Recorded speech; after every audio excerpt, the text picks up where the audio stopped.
today we're going to do the definitive Call of Duty tier list for the PS4 and Xbox One generation. So yeah, pretty simple, just going to do a tier list here. I decided to do the PS4 and Xbox One generation of Call of Duty specifically for a couple of reasons. Reason number one being, we know that those games from the PS3 and 360 generation are better. We don't really need to harbor on that any longer. I'd rather compare these games because I feel like they're more closely related to each other. I also have a prediction that I don't think Call of Duty 2025 will be coming to PS4 and Xbox One. I think this may be the one where they finally make the switch to only the PS5 and Series X consoles.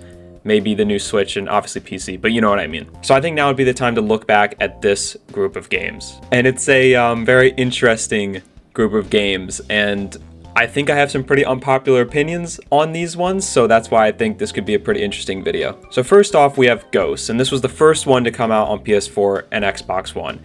And I've always felt that this game was a bit overhated. I mean, it's definitely not perfect, but I think honestly, a lot of people, when you look at what we've gotten after it, I think they all kind of realize maybe we were a bit hard on it. Which, to be fair, it was completely valid to be hard on it, and I think a lot of people just expected more from it. This was the first time in a long time we were getting a Call of Duty that wasn't Black Ops, wasn't Modern Warfare, it was something new. And so I think people expected a big leap, not only because this was a new subtitle game, but also because it was going to be the first one on next-gen consoles. And what we got was really just more of the same, and this was the peak of the every Call of Duty is the same era, so I think people were just really at a breaking point with that. Also, I forgot to mention, I'm a multiplayer guy. I don't really play zombies at all, so this is based on the multiplayer. I should definitely have mentioned that earlier. But with Ghosts, I honestly think it's a pretty solid game. It's definitely not amazing. I don't think it really did much for the franchise. However, I do think it was overhated. I don't think it's one of the worst Call of Duties as everyone said it was when it came out. And so overall, honestly, this could change, but right now, I'm feeling like a B or a C. I think I'm gonna go B because honestly, I don't have a ton that's wrong with it in my mind, other than the fact that it just didn't do much new. And I think as this list goes on, this will probably be like a lower B, but overall, I did not think Ghost was that bad. And so now we have a big one. So Advanced Warfare. Now, Advanced Warfare was a game that I think was really needed for Call of Duty, and Ghost shows that perfectly. Every Call of Duty is the same is all we ever heard, and people were really sick of it. And so Advanced Warfare came along to really try and change that. And obviously, as you all know, this was a big change for the franchise because it had exo movement, that advanced movement system, and it really did change how the game felt. This was also a big game because it was the first time that Treyarch or Infinity Ward were not going to make a mainline Call of Duty because this was Sledgehammer's first game. And so let me start with what's bad about Advanced Warfare, things that I absolutely cannot argue against.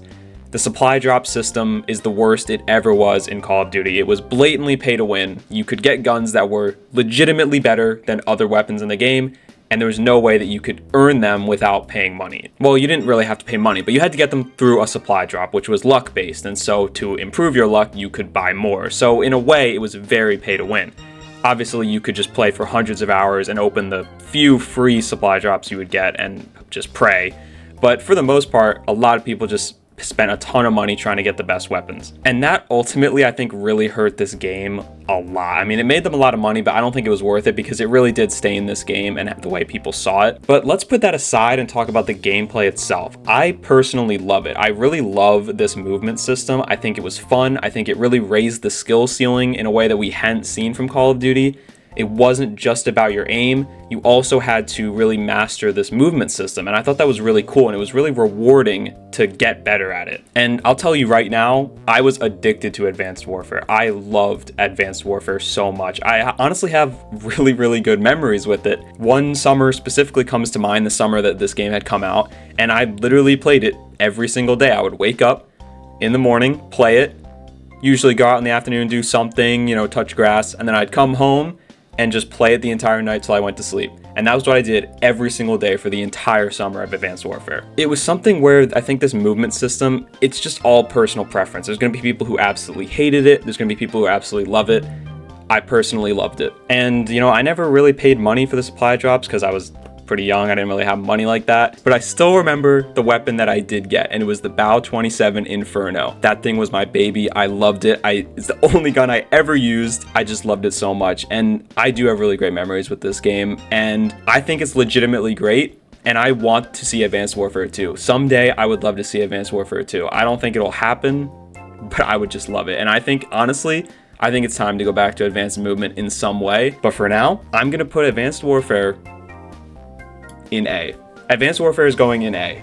And part of me honestly wants to put it in S. I think the only thing stopping it is the fact that it was so heavily pay to win. But I love Advanced Warfare. Great memories of Advanced Warfare. Next up is Black Ops 3. In my opinion, Black Ops 3, I don't know why I sounded British there. Black Ops 3 is the best Call of Duty of the PS4 and Xbox One generation, and it's not close. I'm just gonna go ahead right now, immediately S. Immediately S. I love Black Ops 3. It is my most played out of all of these, and I think it is by far the best Call of Duty has felt since the Prime era. I love everything about Black Ops 3. It has the advanced movement system, but it's a little bit pulled back when compared to Advanced Warfare. You can't do quite as insane things, but you can still obviously have like the big jumps and the slides. You can't necessarily just like boost all around the map like you could in Advanced Warfare, so I do feel like it was a bit of a good compromise. I feel like the maps in Black Ops 3 are perfect, and the game just feels so crisp, I think is the way I would say it. Like, I just remember every time I see a clip of Black Ops 3, I just see the way the hit markers are and the way the guns sound and look and feel. And there's just something so special about Black Ops 3. But yeah, I played Black Ops 3 for, like I said, the most hours out of any of these, max prestige, all that. Absolutely loved Black Ops 3. And I see a lot of people say that they hate Black Ops 3, and I really don't understand it. I think this is a great game from top to bottom, and nothing in the entire rest of the PS4 or Xbox One generation even came close to touching it. So you know what? I actually liked that it's on S on its own, where it belongs. Next up is Infinite Warfare, the game that has the most disliked game trailer of all time, or at least it did at the time. I don't know if something's past it now, but yeah, this game, everyone knows it. It's infamous, and this came at the worst possible time. People were kind of tired of the advanced movement systems. They wanted to go back to how Call of Duty used to be, which was ironic because they were complaining about how every Call of Duty was the same like 2 years ago, but that's fine. Everyone is entitled to their opinion. I went into Infinite Warfare with an open mind, and I actually made a whole video about Infinite Warfare that you can check out, but I went in with an open mind. I tried to like Infinite Warfare. I really did. And it's just not a good game. It's just not a good game. To me, it feels cheap. And there's two games on here that I feel felt cheap. And that's one of the only things that I think you can consistently say for Call of Duty is that it is very high quality, very high value. Like, you can tell you're playing a game that is like the biggest franchise in the world when you play it. Infinite Warfare felt cheap, and I'll never forget the fact that they had no leaderboards for like 4 months when this game came out. Just unacceptable stuff. But like I said, I tried to play it. I really gave it a chance. It's just not good. Once again, the movement system was like scaled back a little bit.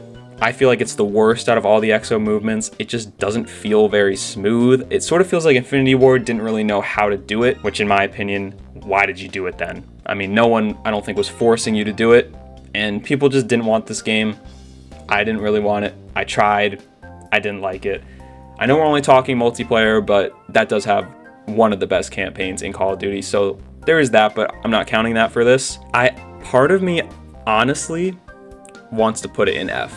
Part of me does, but I think I'm gonna be conservative and I'm gonna say D, because I do think there was some good ideas here. It's just not that good of a game. So I feel like Activision kind of knew that people were going to have an issue with this game because they decided to bundle Modern Warfare Remastered with it. And so I am going to count it on here because why not? We only have 12 games to talk about anyway. But Modern Warfare Remastered was just super fun. Super fun to play. Super fun to go back to. I really wish they would do more of these, but I think they're not doing it simply because they don't want to split their player base. And also they know from the data they probably have from Modern Warfare Remastered, they know that if they do it, everyone's just going to play the remastered game. They're not going to play the new one. I mean, personally, I think they could very easily, if you needed more development time, you needed to delay a game a year, just put out Modern Warfare 2 Remastered, put out Black Ops Remastered, whatever it is, and just have that be the game for the year. I think people would have no problem with that. I wish they'd go back to it more. But Modern Warfare Remastered was great. It was pretty loyal to the original game. I felt they did start to slip a little bit towards the end with the supply drops. We were still in the supply drop era, but overall it was a really good time, and it was the main game I played for that year, instead of Infinite Warfare, which I think applies to most people. I kind of want to put it in A, but I feel like, is that fair because it's not really a new one? I'm gonna put it in A, but I'm putting it below Advanced Warfare because Advanced Warfare was actually a new game. So after that, we got World War II, and this was something that got people really excited because As we mentioned, people were over the exo movement at this point. They didn't want it anymore. They wanted a boots on the ground game. And so Sledgehammer was going to give that to them with World War II. And this is one that's actually really hard for me to grade. And I say it's hard for me to grade because I actually didn't play it all that much. This was the year that Fortnite came out, and my friend group got very into Fortnite, as did I. And so we pretty much played that for most of the year. And a lot of people don't like World War II, the game, not the war. But the thing about Call of Duty World War II is that I actually think it's one of the best supported Call of Duties. Like, if you look at the yearly cycle, I think it is one of the best supported Call of Duties.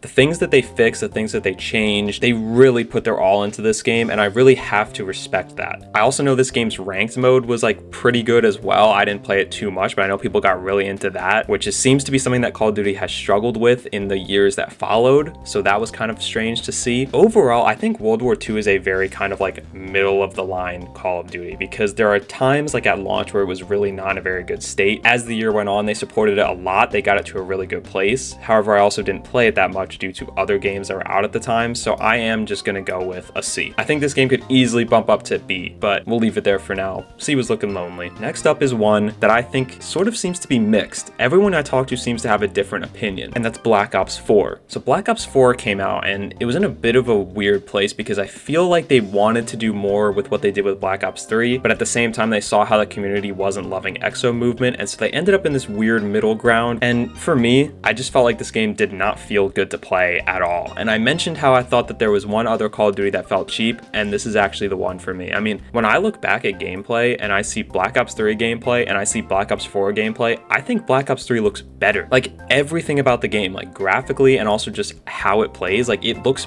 better to me. And I've always just hated Black Ops 4's aesthetic. I always have. And this is a game that I just really never found myself wanting to play. Like, I just didn't want to play it. And this is surprising because Treyarch's games are usually my favorites. I absolutely love Treyarch the most, but this one just did not hit for me. It just didn't work. And I know that that's unpopular. I think there's a lot of people who say that it's better than Black Ops 3. And I even know, like, my friend at the time loved Black Ops 4, always wanted to play it, and I just never wanted to play it. I don't like Black Ops 4. I honestly think I'm gonna put it in D. I don't like Black Ops 4 at all. And I know that that's controversial. Let me know about it in the comments, but I don't like Black Ops 4. So after Black Ops 4, we got what could kind of be considered a reboot of the franchise with Modern Warfare in 2019. And I remember the hype for this one was super high, not only because, you know, Modern Warfare was finally back, but because, like they said, it was going to be a big revolution. Now, before I start complaining, I'm going to give Modern Warfare major credit for one thing, which was that it finally got the PC versions of the game up to par with the others. This was always something where the PC versions of COD were usually the worst.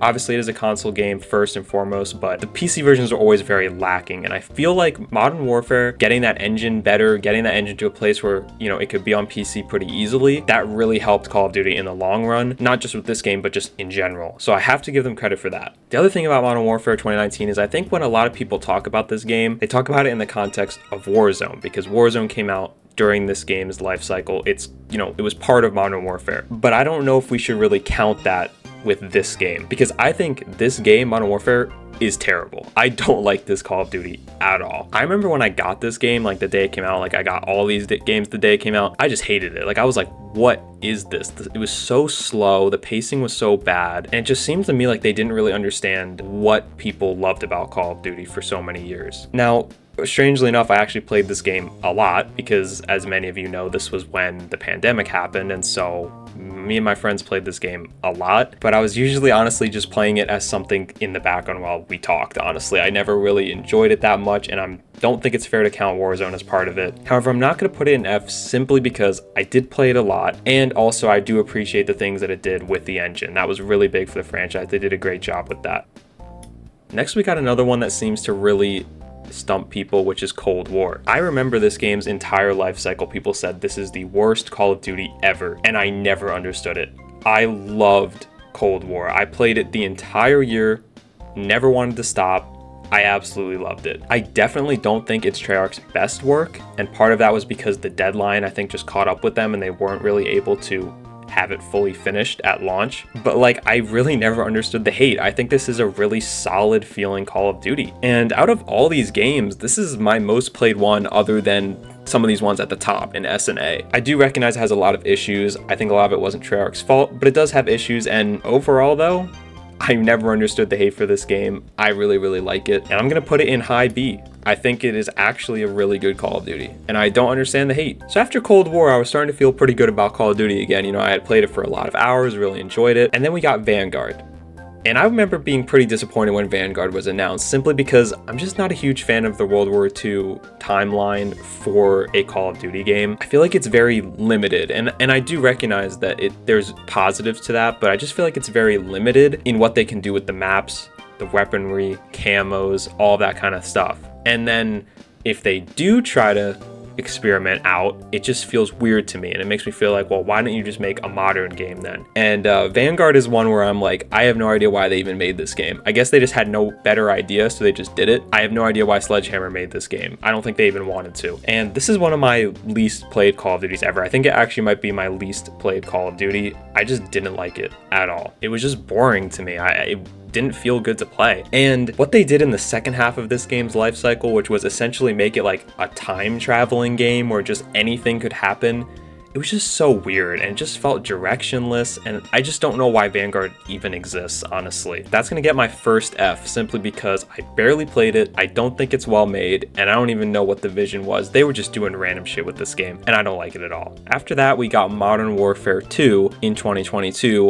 also by Infinity Ward, and this is a weird one because I remember when it first came out, I thought it felt pretty good. I liked it, but it just did not have the staying power, and as the year went on, the faults really started to show. Despite this though, I don't know, I guess I was just in a Call of Duty mood because I hadn't played Vanguard a lot, but like I played this game a lot. I got the mastery camo and all that, and I did kind of enjoy it, but at the same time, it has a lot of issues that are just way too hard to ignore. Some of the decisions Infinity Ward made with this game were frankly insulting to the community. Things like no red dot on the map. There's just no reason to make that decision. You know, changing hardcore mode, all of these things that just did not have to be changed. It really made the community loathe this game, and I absolutely agree. I think I'm gonna put it above Vanguard simply because I did play it more, but those two games are just not good. And finally, we have the newest one, which is Modern Warfare 3. And this game to me is a hard one to put on here simply because the year is not over, whereas all these other games have had a year of support, sometimes multiple years of support that we can look at. Modern Warfare 3 is not done, and I actually really like what they're doing with Modern Warfare 3 over the course of this year. The ranked mode is finally in a pretty good place compared to all these other games since World War II. And obviously this game is primarily a compilation of all the maps from Modern Warfare 2, the original one, remade, which is pretty cool. I mean, that's easy. How do you mess that up? But one thing that's really surprised me is that Sledgehammer is actually putting in some new maps that are brand new, and they're actually really good. Like, they're actually maps that I want to play. And that to me is super impressive. When you have a game that's all the Modern Warfare 2 maps from 2009, and you're putting in OG maps, like brand new ones, and I actually want to play them, that's very impressive to me. However, I'm gonna be honest, I haven't played this game in a couple months. I really don't find myself wanting to ever play it. But overall, I do think this game did a lot of good things, even if most of it was just making up for all the garbage that Infinity Ward did the year prior. But I think I'm gonna put this one at C. And I think that could be changed as the time goes on. It could go up a little bit, it could go down a little bit. But I think right now that's a good place to put it, because I don't think this game is perfect by any means, but there's also time for them to keep supporting it. So that is my tier list of all the Call of Duty games from the PS4 and Xbox One generation. Let me know what you think in the comments below.